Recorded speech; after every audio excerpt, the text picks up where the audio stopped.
Naghahanap ba kayo ng pwede nyong pasyalan na lugar ngayong Halloween?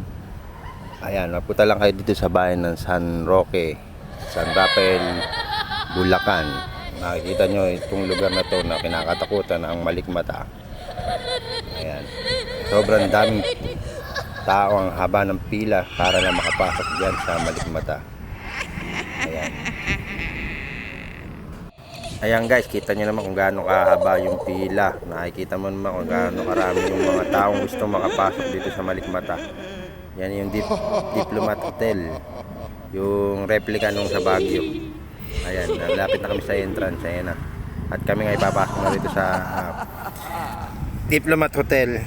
Ayan, kita nyo na yung kadiliman ng lugar. Tsak dyan, scary ang abutin namin dito sa loob nila.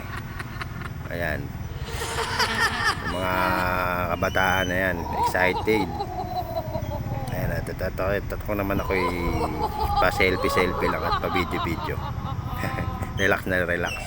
Ayan, so tatapusin ko na yung aking video kasi bawal mag video dito sa loob. Pagpasok mo dun sa main entrance nung